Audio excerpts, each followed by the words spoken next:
Eh bien, chers amis, je suis très heureux de vous retrouver aujourd'hui pour notre rendez-vous hebdomadaire GPS. Aujourd'hui, nous allons parler d'un événement très important, capital, qui s'est déroulé il y a exactement 80 ans. Il s'agit, bien entendu, de la défaite de la France en 1940 et au milieu de cette défaite d'un événement extraordinaire qui était l'appel du général de Gaulle, l'appel du 18 juin. Ce sont des événements qui sont entrés dans la légende. Des événements qui sont entrés dans la légende par nature sont des événements dont on n'a qu'une idée finalement extrêmement schématique. Donc, on sait qu'il y a eu un collapsus de la France, on sait que De Gaulle a lancé son appel. Ce qui est très important de comprendre, c'est pourquoi il y a eu un collapsus, pourquoi De Gaulle a lancé cet appel et pourquoi De Gaulle a été écouté. Il a été écouté par les Anglais qui lui ont permis de lancer son appel à la BBC et qui lui ont permis de former la France combattante, la France libre. Il a été entendu aussi par énormément de gens en France.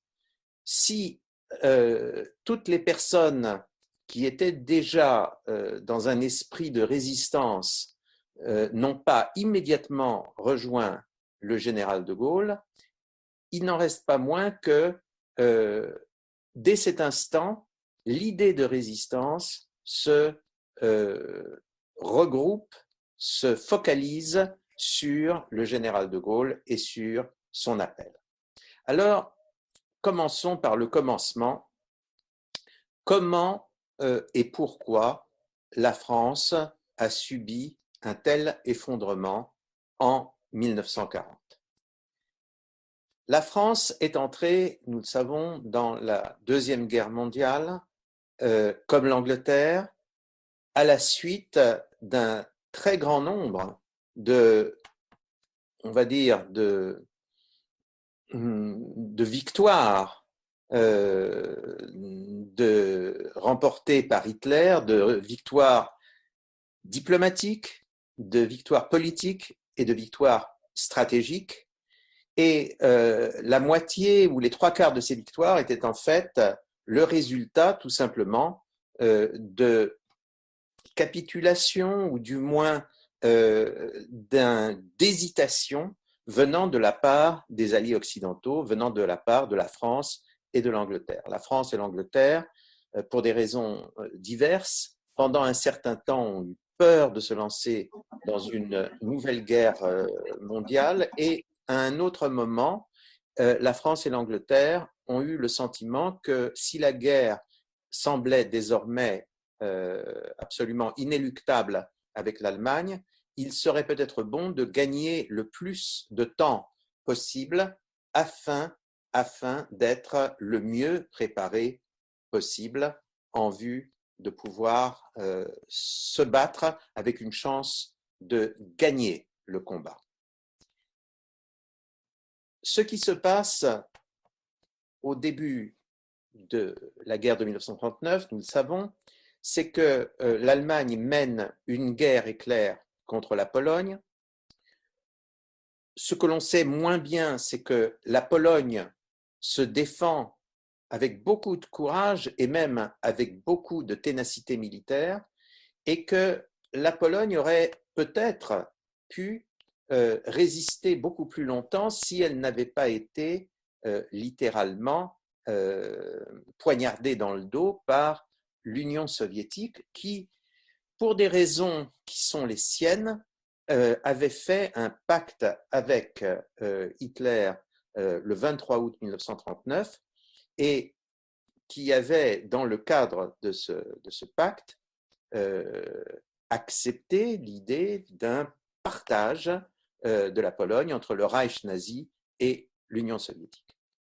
La Pologne se bat beaucoup plus longtemps qu'on ne croit, puisque alors que pratiquement le pays s'effondre à la suite de l'agression soviétique, donc vers le 17 septembre 1939, il y a des forces polonaises qui vont continuer à se battre jusqu'au 6 octobre 1939. La dernière bataille polonaise contre les Allemands se déroule à Kotsk, à côté de Lublin, à côté de Lublin, le 6 octobre 1939.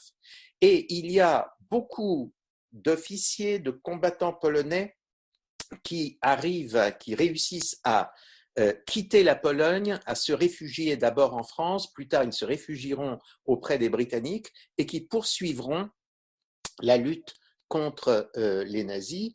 Parmi ces combattants polonais, il y aura des unités polonaises en France qui vont se battre magnifiquement pendant la campagne de 1940, et il y a aussi des aviateurs polonais qui, comme vous le savez, jouent un rôle tout à fait essentiel dans la bataille d'Angleterre qui va sauver l'Angleterre après la chute de la France.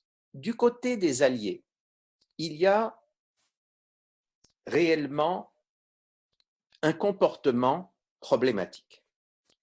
Les états-majors alliés, l'état-major français et l'état-major anglais, se refusent en effet à lancer une offensive contre l'Allemagne en septembre 1939, c'est-à-dire à un moment où l'Allemagne se bat encore sur deux fronts, et ils hésitent également à pousser éventuellement certains avantages stratégiques et à tenter une offensive contre l'Allemagne à l'automne 1939. Bien entendu, on peut trouver des explications à ce comportement.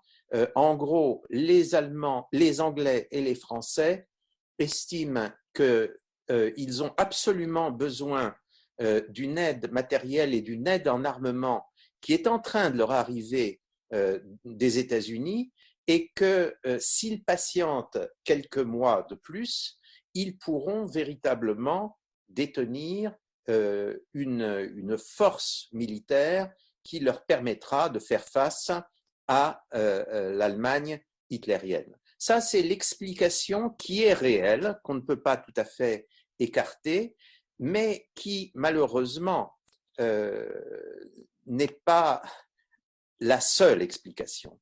Il y a visiblement chez les Alliés, et tout particulièrement chez les Français, un problème de direction politique et stratégique.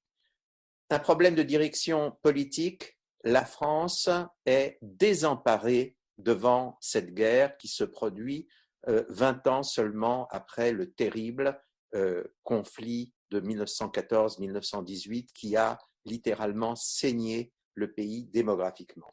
La France donc est extrêmement perturbée, extrêmement inquiète, et elle manque totalement de résolution politique. Mais ce qui est beaucoup plus grave, c'est que l'état-major français est dans un état de, comment dire, d'impréparation, dans un état de manque d'imagination stratégique absolument sidérant. Nous en verrons l'illustration quand la campagne de France va commencer en 1940.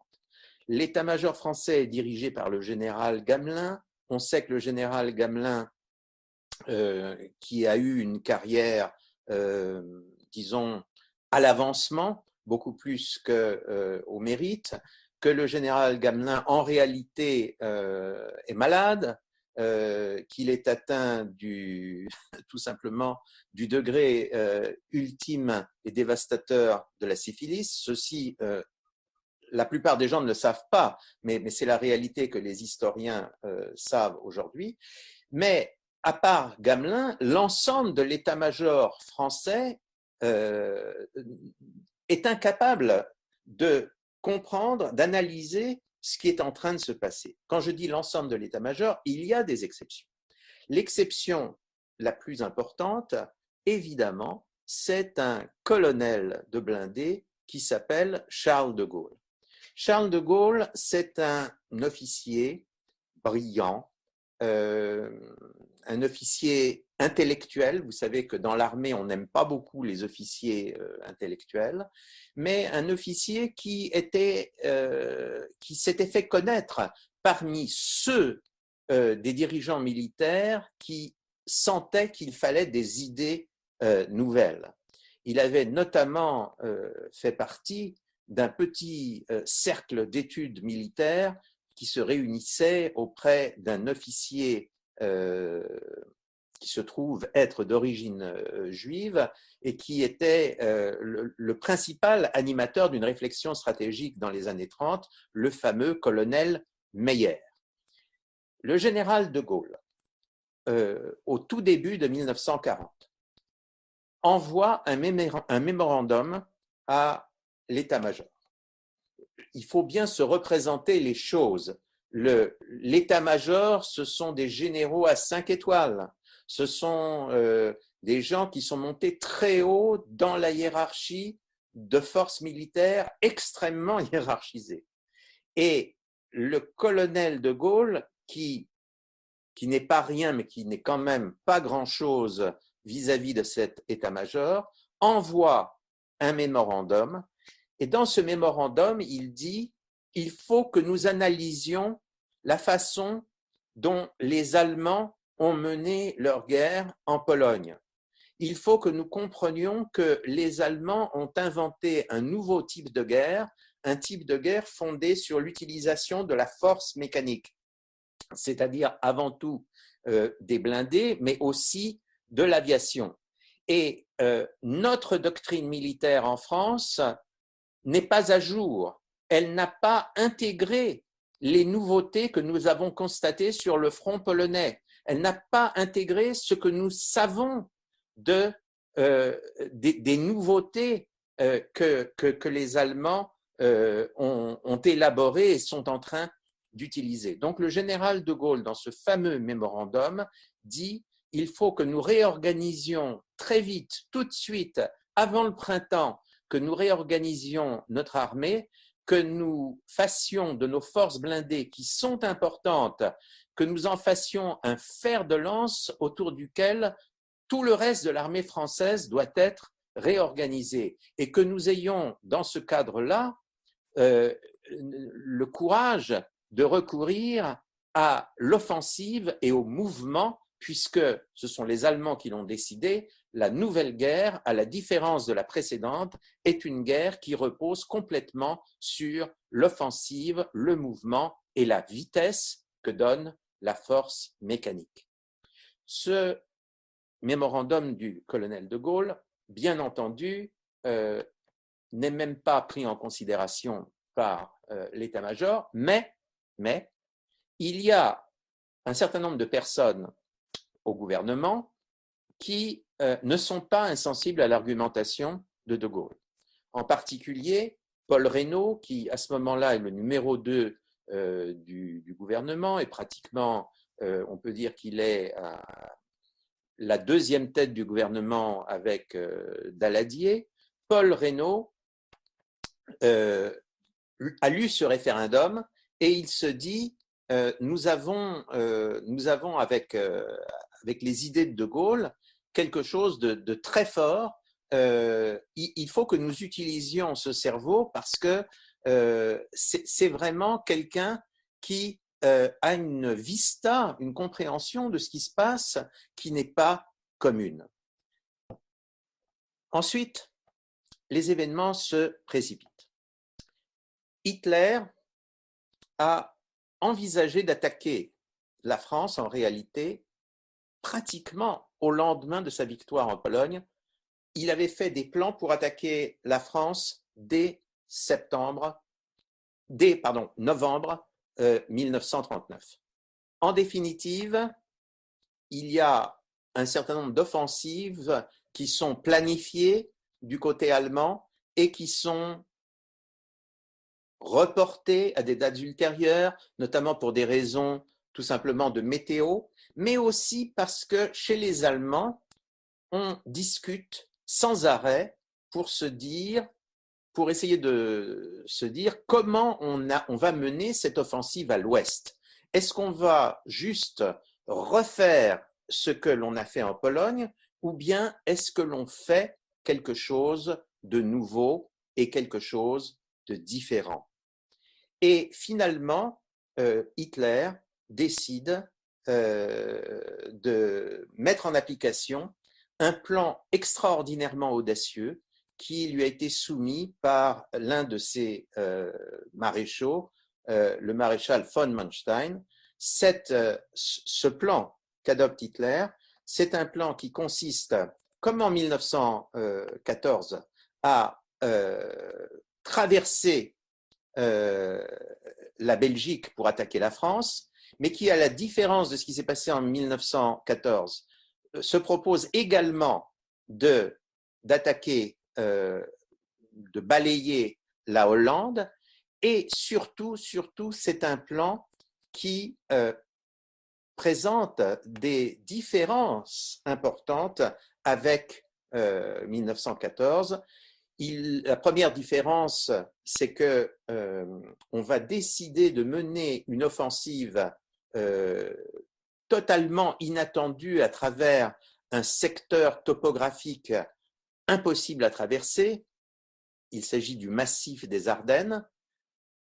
Von Manstein dit on peut traverser les Ardennes avec des blindés. Hitler dit d'accord.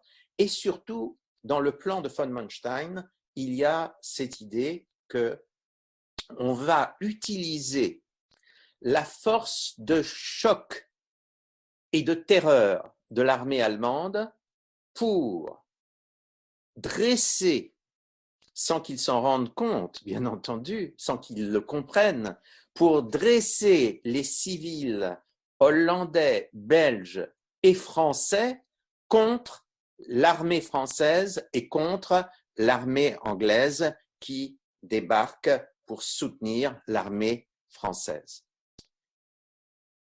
Le 10 mai 1940, la grande offensive commence. Je passe sur un certain nombre de péripéties qui se sont déroulées les semaines précédentes.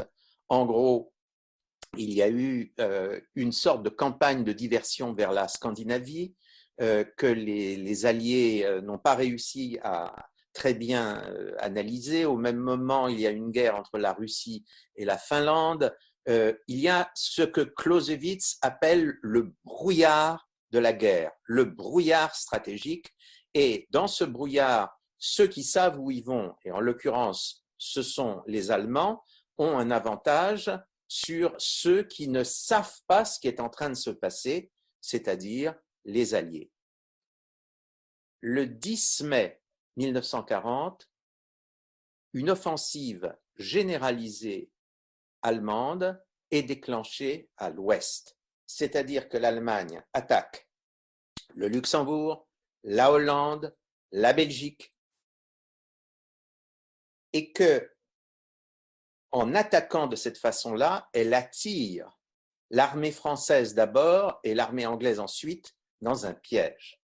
En effet, les Allemands, en attaquant la Belgique, laissent à penser aux Français et aux Anglais qu'ils ne peuvent pas traverser la fameuse ligne Maginot, une ligne de fortification qui suivait la frontière franco-allemande depuis la Suisse jusqu'à la Belgique, mais qui s'arrêtait à la Belgique.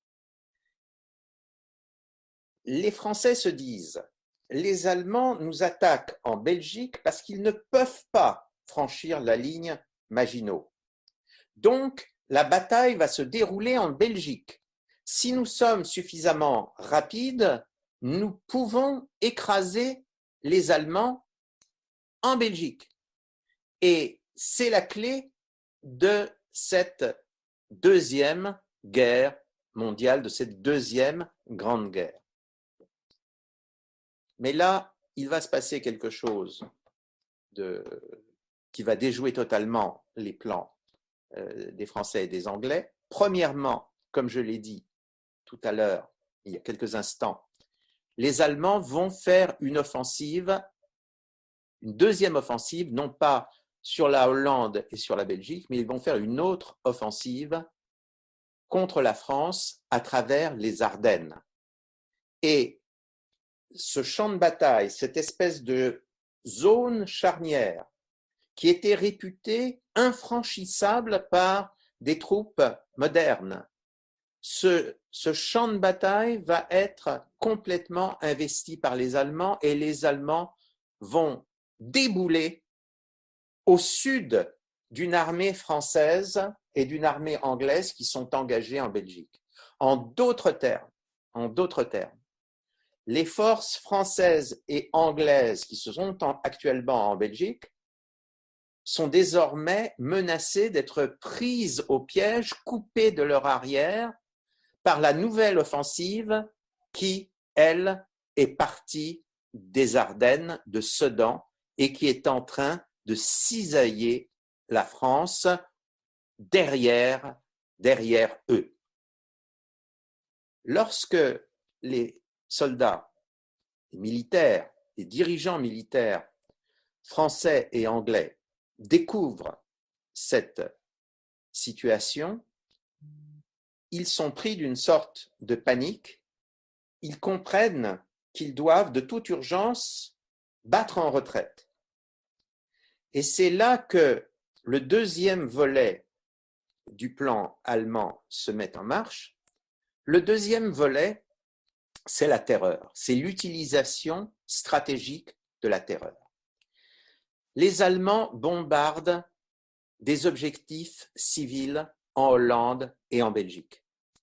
Ils anéantissent par exemple le port et la ville de Rotterdam qui à ce moment-là sont déjà, comme ils le sont toujours aujourd'hui, le principal ensemble portuaire d'Europe. C'est une destruction délibérée d'une cible civile. Cela va totalement contre les lois de la guerre. Et bien sûr, n'est-ce pas, les Allemands n'en ont cure.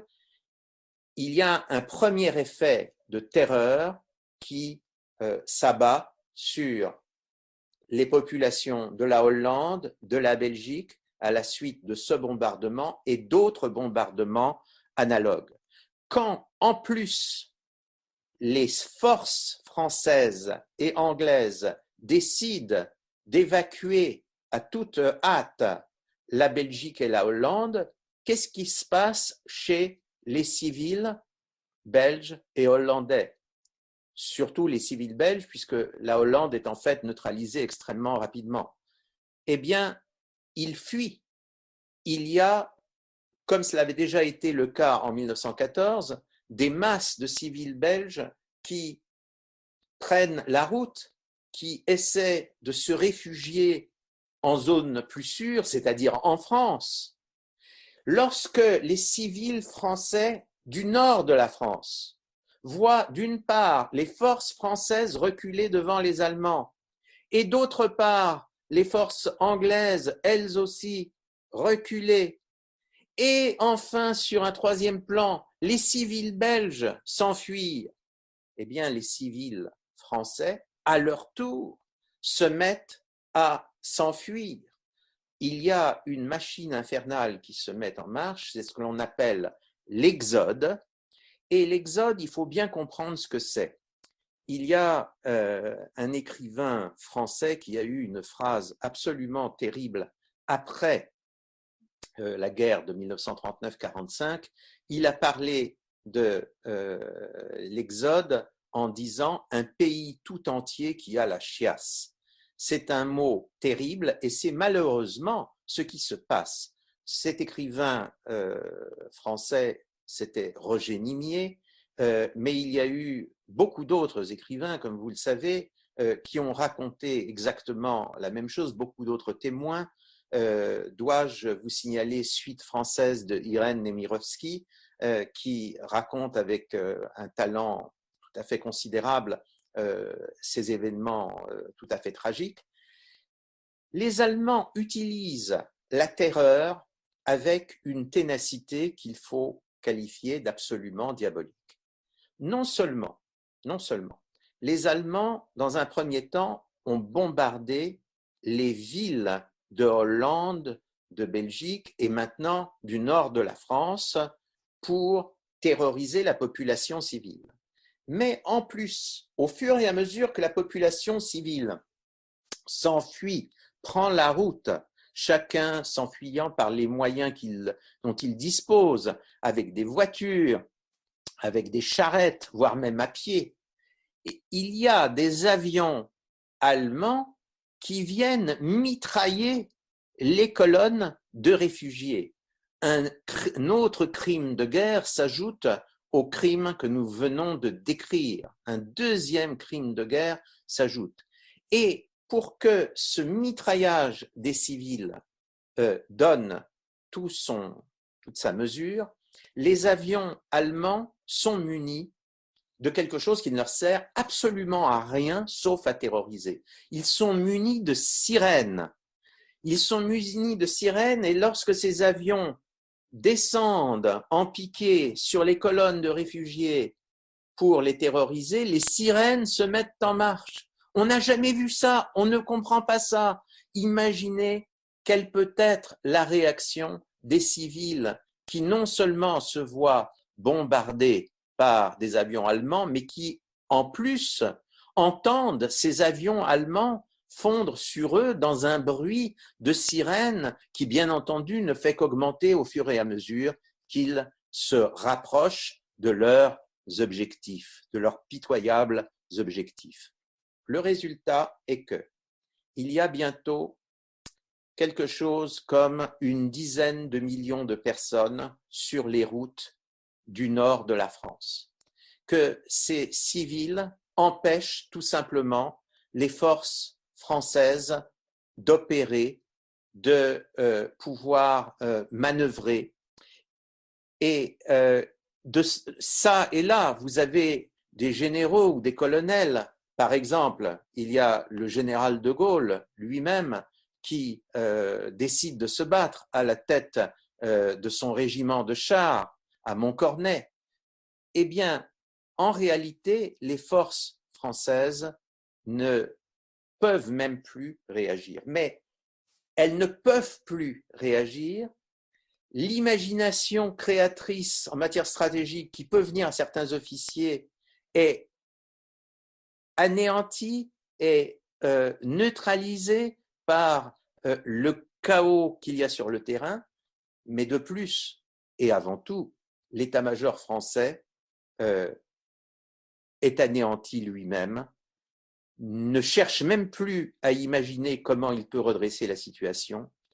Nous avons une scène absolument effrayante après 15 jours de combat où Winston Churchill confère avec l'état-major français et il demande à l'état-major français, bon, mais où sont vos réserves stratégiques? Et là, Gamelin dit à Churchill, nous n'avons pas de réserve stratégique, nous n'avons plus rien. À ce moment-là, les Anglais n'ont pas d'autre choix que de rapatrier leur armée en Angleterre pour éviter qu'elle soit perdue, qu'elle soit faite prisonnière par les Allemands. Il faut dire que les Anglais à Dunkerque offrent aussi à tous les Français qui veulent se réfugier en Angleterre de le faire. Il se trouve que les Allemands avancent tellement vite qu'ils négligent d'anéantir les Français et surtout les Anglais à Dunkerque. Ils pensent que ça n'a plus d'importance, que maintenant ils ont déjà conquis toute la France et qu'ils peuvent aller plus loin. À ce moment-là, il y a un complot, un grand complot, dans une partie de la classe politique et une partie des dirigeants militaires français pour capituler au plus vite. Il y a cette idée que la guerre est perdue et qu'il vaut mieux, à ce point du désastre, il vaut mieux traiter avec les Allemands et obtenir d'eux quelque chose, ne serait-ce que peu de choses, plutôt que d'aller plus loin dans l'effondrement. Mais il y a au même moment, appelons ça un contre-complot ou une contre-mobilisation, d'un certain nombre de chefs militaires voire de chefs politiques qui se disent « mais on peut continuer à se battre ».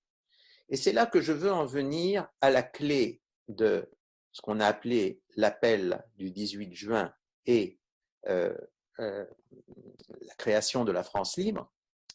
En fait, il y a un atout qui reste à la France et un atout qui reste à l'Angleterre de toute façon. Ces deux atouts jumeaux, ce sont les empires. La France a un grand empire colonial en Afrique du Nord, en Afrique noire, dans l'océan Indien et en Asie, en Indochine. L'Angleterre, elle, a un empire infiniment plus grand et dans cet empire, il y a en particulier des nations qui sont le Canada, l'Australie, la Nouvelle-Zélande, l'Afrique du Sud, qui sont des nations en fait pratiquement britanniques, qui sont intimement liées à la nation britannique, qui se considèrent comme des frères de race, des frères de culture, des frères de langue, des Anglais. Ce sont des nations qui toutes ont le même roi, le roi George VI. Il y a donc, en réalité, derrière la France qui est écrasée et derrière l'Angleterre qui a décidé de continuer à se battre, défendue par son insularité, il y a d'énormes empires. Et quand on prend ces empires en considération, on peut se dire que la guerre n'est pas terminée. Eh bien, je vais vous révéler quelque chose d'extraordinaire, c'est que lorsque, à la mi-juin 1940, le maréchal Pétain, qui a été rappelé au pouvoir par le parti de la capitulation. Il n'y a pas de doute sur le fait que c'est un parti de la capitulation qui a rappelé Pétain au pouvoir dans le but de capituler. Au moment même où Pétain commence à s'orienter vers la négociation d'un armistice avec les Allemands, la plupart, la quasi-totalité des chefs politiques et militaires de l'Empire, c'est-à-dire les gouverneurs des colonies, les commandants militaires des colonies, disent à Pétain « Vous n'êtes pas forcé de capituler, nous pouvons toujours nous battre. Si vous décidez de vous battre, l'Empire se battra. » Pétain passe outre. Il décide d'ouvrir les négociations en vue d'un armistice le 17 juin et il signera l'armistice, comme vous le savez, le 22 juin. Et à ce moment-là, qu'est-ce qui va se passer? Il va se passer que les mêmes chefs de l'Empire, les mêmes gouverneurs et chefs militaires qui appelaient à la résistance avant le 17 juin vont accepter l'armistice signé par Pétain le 22 juin. Les mêmes, Noguès, le résident général au Maroc étant le plus célèbre, mais on pourrait citer pratiquement tout le monde, les mêmes qui étaient prêts à se battre jusqu'au 17 juin décident de capituler entre le 17 et le 22 juin. Et pourquoi décident-ils de capituler?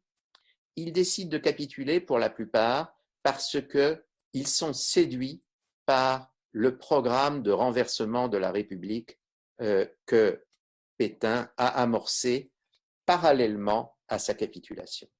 Et c'est à ce moment que le général de Gaulle, qui a été fait sous-secrétaire d'État à la Défense dans le dernier gouvernement de la République, dans le dernier gouvernement Reynaud, c'est à ce moment que de Gaulle décide de revenir sur l'idée du combat des empires, de l'union des empires pour continuer la lutte. Et c'est ce qu'il dira dans son appel du 18 juin. Il dit dans cet appel du 18 juin, « La France n'est pas seule, la France n'est pas seule, Elle a un vaste empire derrière elle. Elle peut faire bloc avec l'empire britannique qui tient la mer. Elle peut, comme l'Angleterre, utiliser sans limite l'immense industrie des États-Unis. C'est ça le pari du général de Gaulle. C'est ça l'immense, comment dirais-je, défi stratégique de Gaulle. Et c'est un défi stratégique qui n'est pas un défi insensé. C'était le défi ou le pari que des dirigeants politiques ou des dirigeants militaires absolument, comment dire, désastreux n'avaient pas osé faire depuis le début de l'année 1940 et certains diront même depuis le 1er septembre 1939. Qu'est-ce qui se passe au lendemain de l'appel du général de Gaulle? Eh bien, il y a 2 gouverneurs des colonies qui rejoignent de Gaulle, le gouverneur de Djibouti et le gouverneur général de l'Indochine française, le général Catroux. Les autres décident de rester fidèles à Pétain. Il y a quand même l'Afrique équatoriale française qui se rallie à la France libre. L'honneur est sauf. Le général de Gaulle dira à Londres: je n'ai eu autour de moi que des Bretons, des Kanaks et des Juifs. L'honneur est sauf et c'est de ce pari du général de Gaulle que renaîtra la France par la suite. La réalité de l'appel du 18 juin, c'est cela, c'est la vista ou l'imagination stratégique. Et lorsque nous voyons ce que nous vivons aujourd'hui face à une série de défis et de crises, nous nous disons qu'il y a là une leçon qu'il ne faut pas oublier